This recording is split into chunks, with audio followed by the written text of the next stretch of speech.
আসসালামু আলাইকুম। Welcome back to my channel S A Islamic thought. আজকে আপনাদের সাথে ইস্তেগফারের এক অলৌকিক বাস্তব গল্প আপনাদের সাথে শেয়ার করব। আজকের গল্পটা হচ্ছে আরবের একজন বড় মাল্টি বিলিয়নের ঘটনা।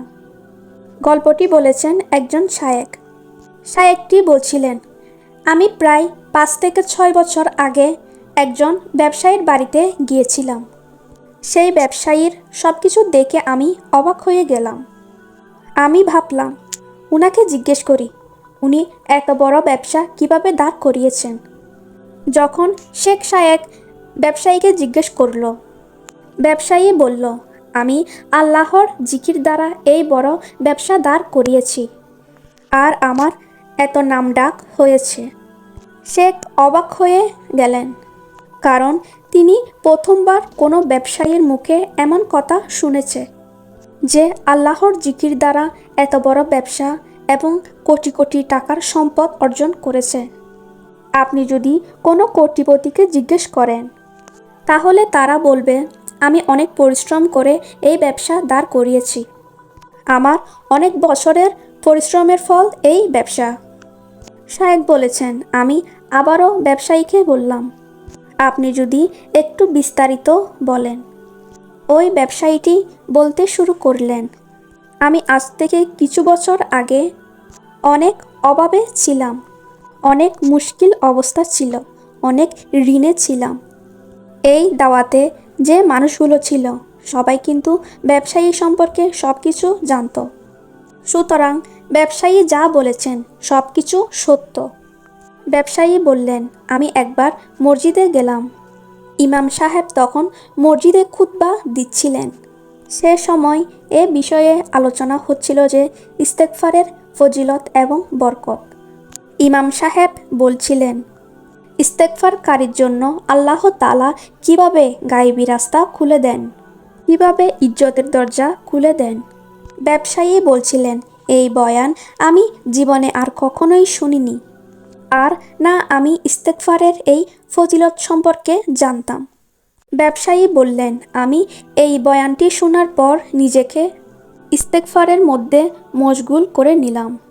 উঠতে বসতে শুতে জাগতে আমি ইস্তেগফার পড়তাম। যখন আমি বাড়িতে থাকতাম তখন ইস্তেগফার করতাম। এত পড়তাম যে আমার স্ত্রী ভাবতে লেগেছে আমার উপরে হয়তো কোনো কিছুর আসর লেগেছে, এবং সানাও পড়তাম। ব্যবসায়ী বলেছিলেন, কিছুদিন পার হয়েছে।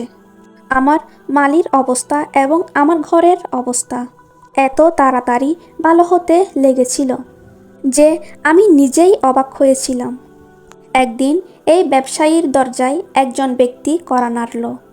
মনে রাখুন, এই ব্যবসায়ী তখন সফল ব্যবসায়ী হননি, কেবলমাত্র তার অবস্থার পরিবর্তন হতে শুরু করেছিল ইস্তেগফারের জন্য। তো একজন ব্যক্তি ছিল দরজার কাছে।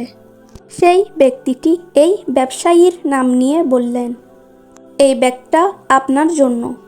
ব্যবসায়ী জিজ্ঞেস করলেন, এটা কে পাঠিয়েছেন? ব্যক্তিটি বললেন, যিনি এই ব্যাগটি পাঠিয়েছেন তিনি তার নাম বলতে চান না, শুধু তিনি আমাকে আপনার নাম করে দিয়েছেন এবং বলেছেন ব্যাগটি যেন আপনাকে দিয়ে দিই। ব্যবসায়ী বলেছেন, আমি ব্যাগটি নিয়ে ভিতরে চলে আসলাম। আমি ভেবেছিলাম হয়তো ব্যাগটির ভিতরে কোনো কাগজপত্র আছে। আবার ব্যাগটি অনেক ভারী ছিল। আমি ব্যাগটি খুললাম।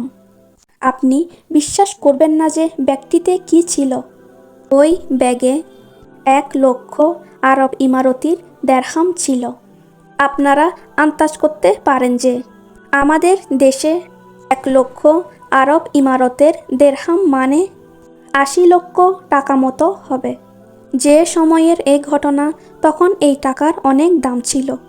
এত টাকা দেখে না আমার বিশ্বাস হচ্ছিল না আমার স্ত্রীর।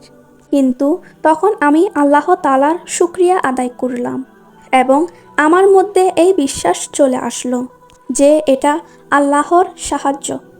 তিনি সবার আগে নিজের ঋণ পরিশোধ করেছেন।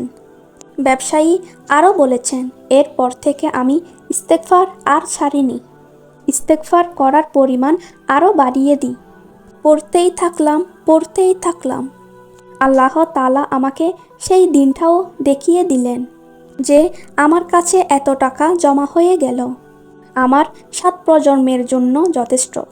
যে কাজে হাত দিতাম সে কাজ সোনা হয়ে যেত, অর্থাৎ সফল হতেন। আলহামদুলিল্লাহ, আল্লাহ রাতারাতি আমার সব কিছু পাল্টে দিয়েছেন। এইসব ঘটনা শুনে শেখ শায়েক আবার ব্যবসায়ীকে জিজ্ঞেস করলেন যে এখন আপনি আমাকে বলুন, আপনি কি এখনও ইস্তেগফার করেন নাকি ইস্তেগফার করা ছেড়ে দিয়েছেন? তখন ব্যবসায়ী বললেন, আমি আজও ইস্তেগফার করি এবং আমার সাথে যার দেখা হয় তাকেও বলি ইস্তেগফার করার জন্য, যে মনের গভীরতা থেকে ইস্তেগফার করো। আল্লাহ তাআলার কাছে কোনো কিছুর অভাব নেই, তিনি এত দিবেন যে আপনি সামলাতে পারবেন না। সুবহান আল্লাহ। আপনিও যদি আপনার বাস্তব জীবনের দোয়া কবুলের গল্প আমাদের সাথে শেয়ার করতে চান তাহলে আমাদেরকে ফেসবুকে মেসেজ করুন অথবা ইমেল করুন। ফেসবুক আইডি এবং ইমেল আইডি আমাদের ডিসক্রিপশনে দেওয়া থাকবে। আসসালামু আলাইকুম।